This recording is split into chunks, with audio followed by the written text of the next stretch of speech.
Dependemos de su vida, de su muerte, de su resurrección y de su poder para servirle y para agradarle con nuestras vidas. Es todo por gracia, no por obras. Número 4.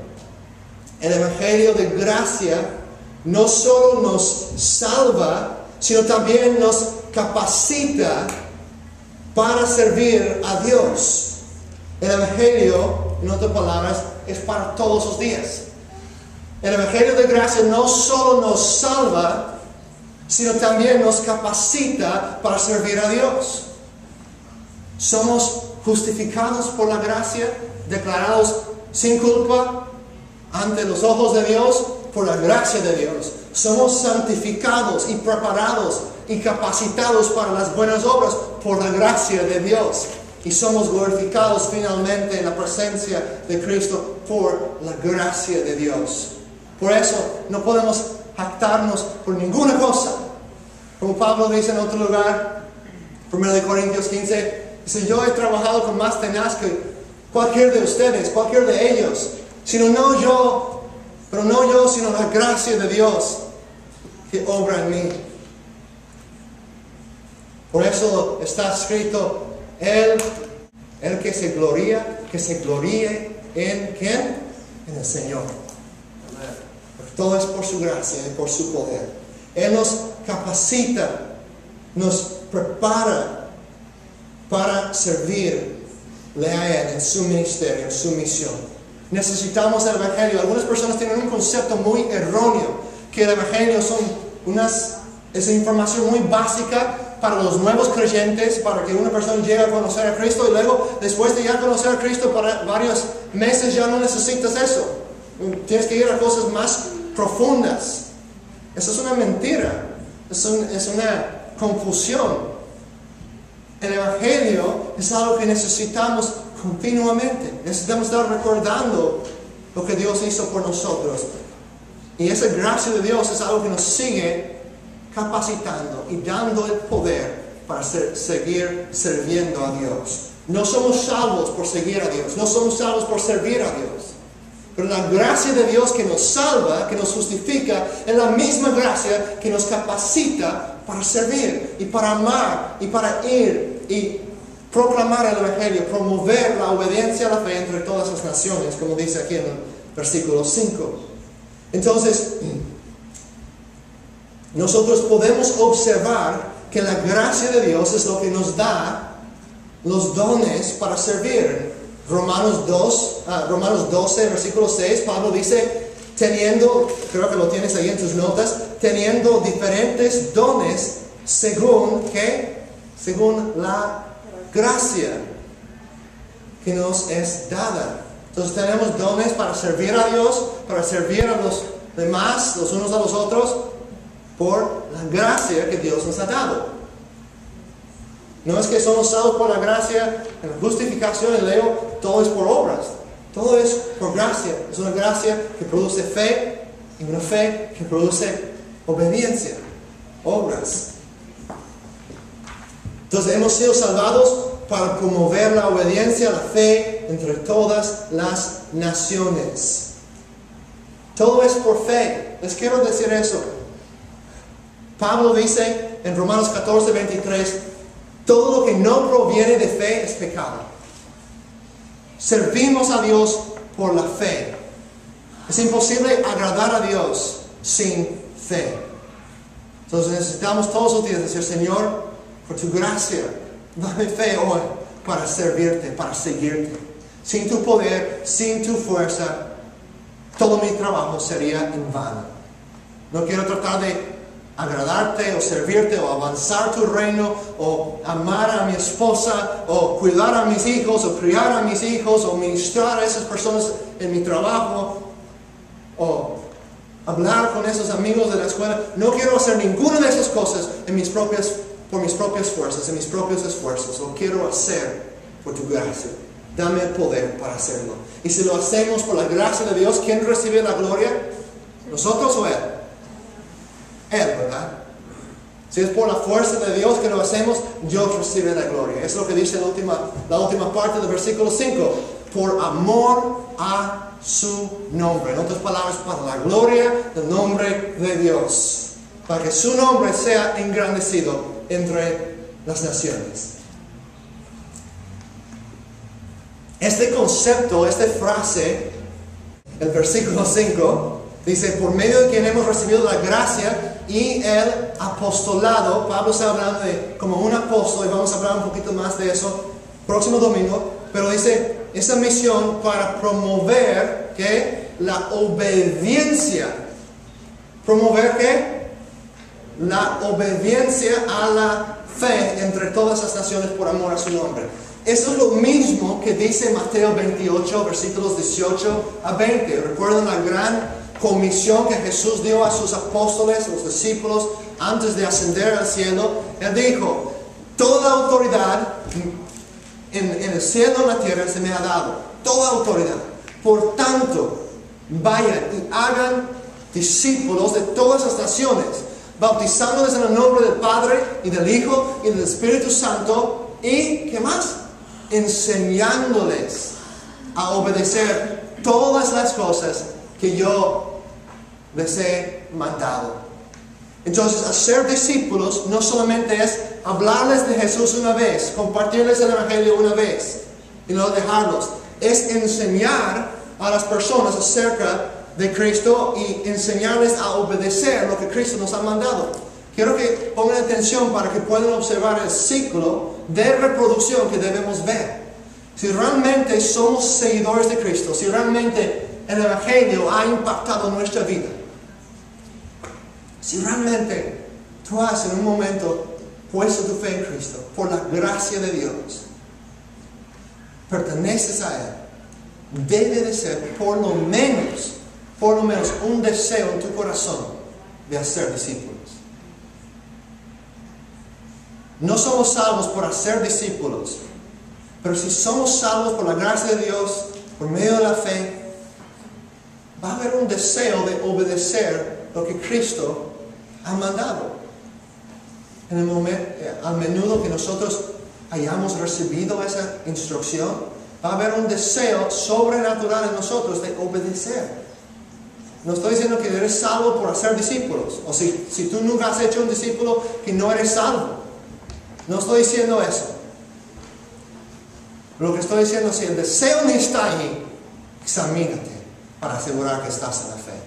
Porque el verdadero seguidor de Cristo va a tener por lo menos el deseo de reproducir, de ver otros discípulos, de hacer discípulos, de obedecer. Y cuando hacemos un discípulo, ¿qué hacemos? Según Mateo 28, bautizamos a esa persona y además la enseñamos a obedecer las cosas que Cristo ha mandado. ¿Qué es algo que Cristo ha mandado? Que vayamos y hagamos discípulos. Entonces hacemos un discípulo y lo enseñamos a obedecer a Cristo y a hacer más discípulos. Y esa persona a su vez hace otros discípulos. ¿Y qué es lo que está haciendo en este proceso de discipulado? Está enseñando a esas otras personas a obedecer los mandamientos de Cristo, de ir y hacer discípulos. Vemos el ciclo de reproducción que debemos de ver si nosotros realmente estamos respondiendo en obediencia a la fe. ¿Sí me explico? ¿Me da a entender? Es un proceso. No estoy diciendo, dices, pues Natán, yo solamente tengo 6 meses conociendo a Cristo, no he hecho un discípulo, quiero hacerlo. Pues, ¿qué es lo que debes de hacer? Debes juntarte con personas que lo están haciendo. Debes tratar de prepararte para hacerlo, orar por personas que tú conoces, pedir a Dios que te dé oportunidades para hacerlo. Y si reconoces que no lo estás haciendo, arrepentirte de eso, ¿verdad? Y pedir a Dios por su gracia para poder hacerlo. Nosotros podríamos ver multiplicación. Todo en el tiempo perfecto de Dios, nosotros no vamos a poner un límite y decir, pues en un año queremos ver doble cantidad de personas aquí. Queremos ya 100 personas aquí. En vez de solo 50, o no sé cuántos son con todos los niños. O ya en 3 años vamos a plantar 2 iglesias más. No sabemos. Debemos tener metas, debemos tener visión para el futuro. Pero a la misma vez debo reconocer que ese proceso es diferente en la vida de cada uno.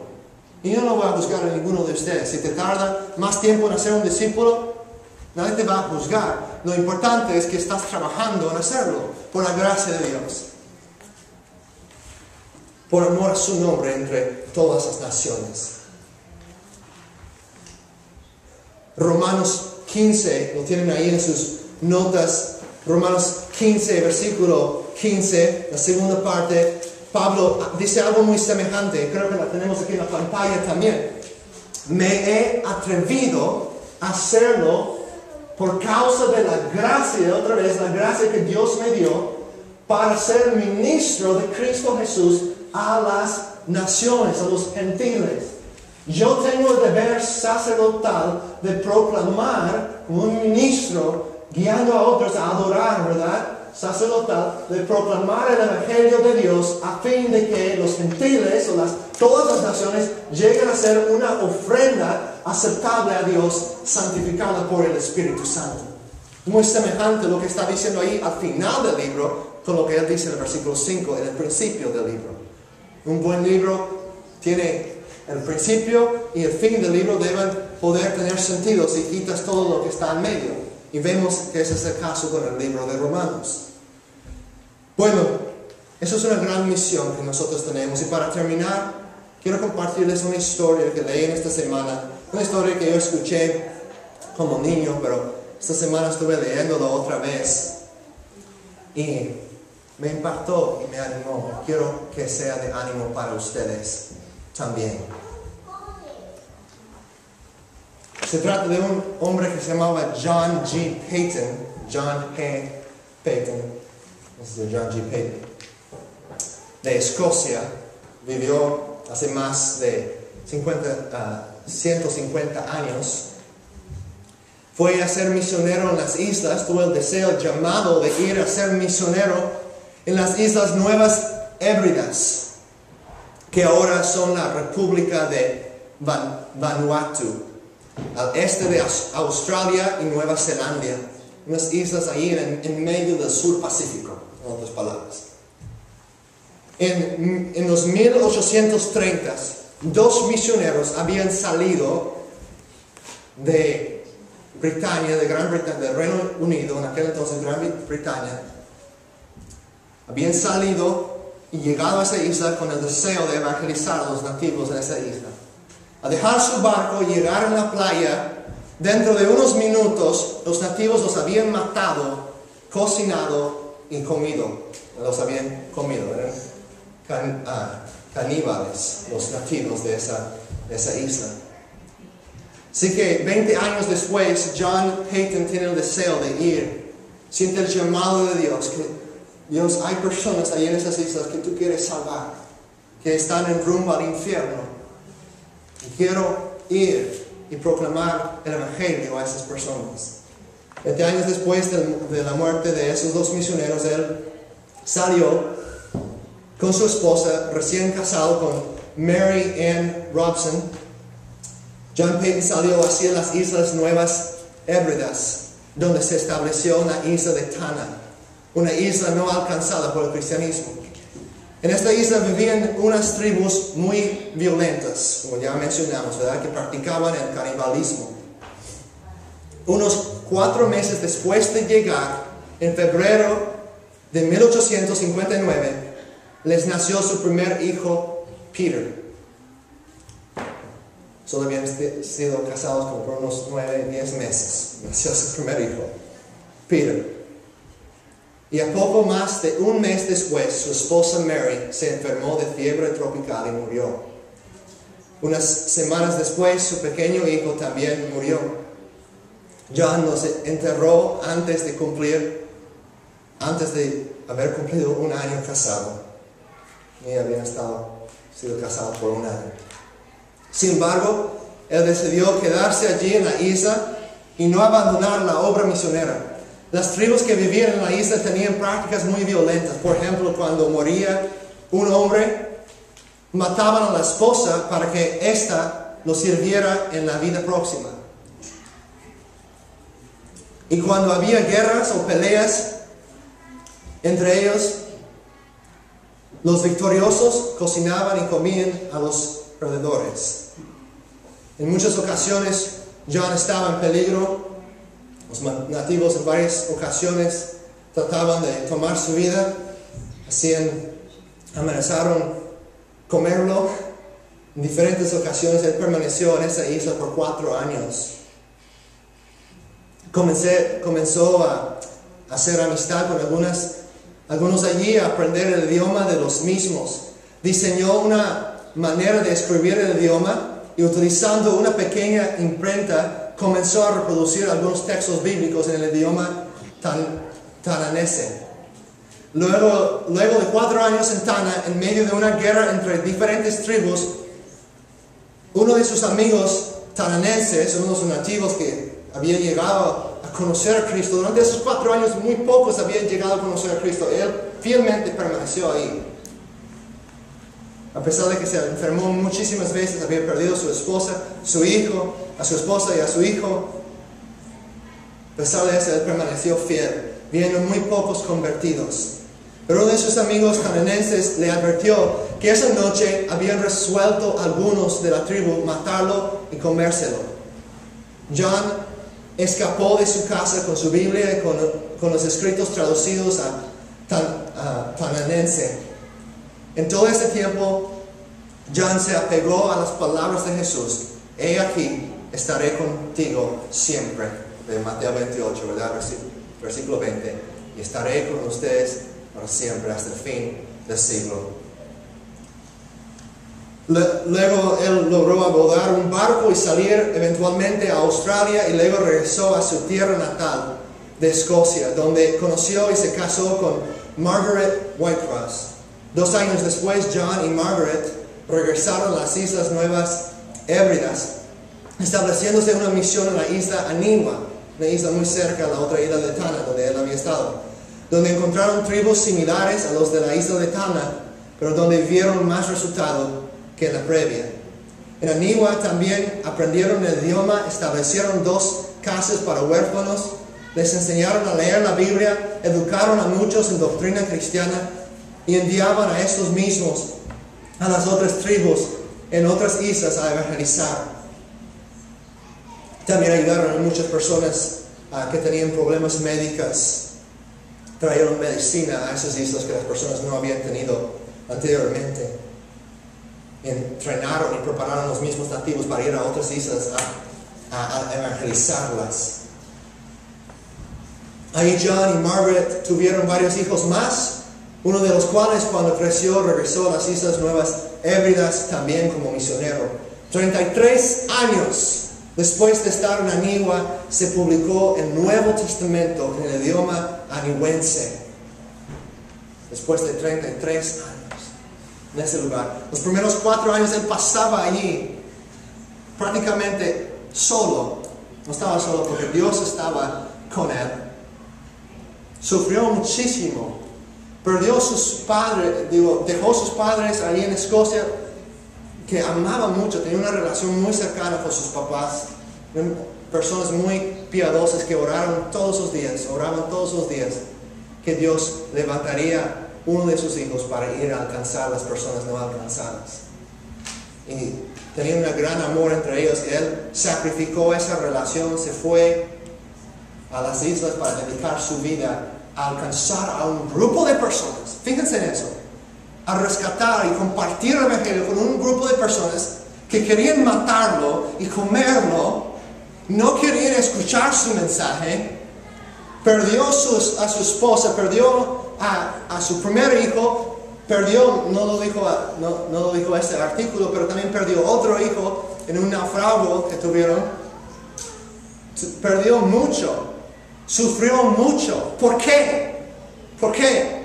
¿Es que estaba muy loco o qué? ¿Qué es lo que motiva a una persona a hacer eso? Abandonar una vida cómoda en un país donde hay comodidades y ya estaban entrando en la época moderna, dejar todo eso, dejar familia, ir y sufrir, sacrificar su propia vida para unas personas que ni querían escucharlo.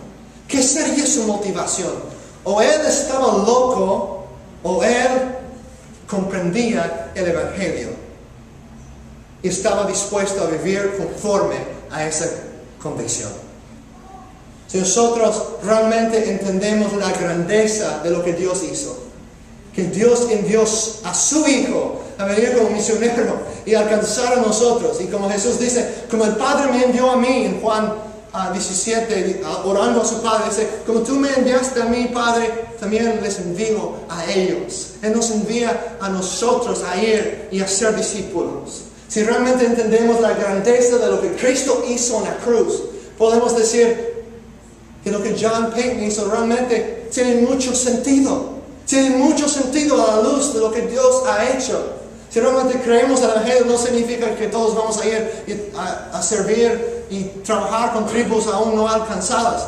Pero a lo mejor algunos sí. Mi oración, mi deseo es que algunos sí van a ir. Y aquí también en Norteamérica tenemos personas, millones de personas que no han oído el Evangelio verdadero. Y Dios nos ha dado este mensaje hermoso, nos ha salvado por su gracia. Pero no nos ha salvado para que nosotros nos quedemos con esa información. Nos ha salvado para que nosotros seamos sus embajadores en este mundo. Para que nosotros como misioneros aquí en nuestra comunidad, donde sea, donde quiera que Él nos envíe, que nosotros seamos luz en este mundo de tinieblas. Que toda nuestra vida esté impactado por el Evangelio. Que nosotros como iglesia estamos llamados a ir, algunos, por lo menos compartir con personas aquí, con los vecinos, tus compañeros de trabajo, compartirles acerca del amor de Dios, porque no hay salvación fuera de Cristo, no hay ningún otro nombre dado a los hombres bajo el cielo, en el cual hay salvación. Yo soy el camino, Jesús dijo. Nadie viene al Padre sino por mí.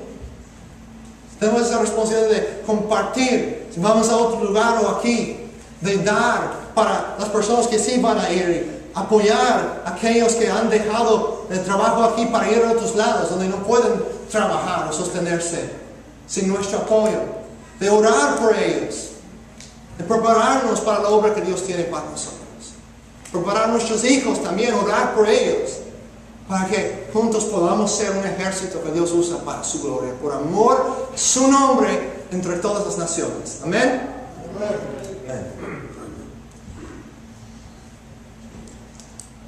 Bendito Padre, gracias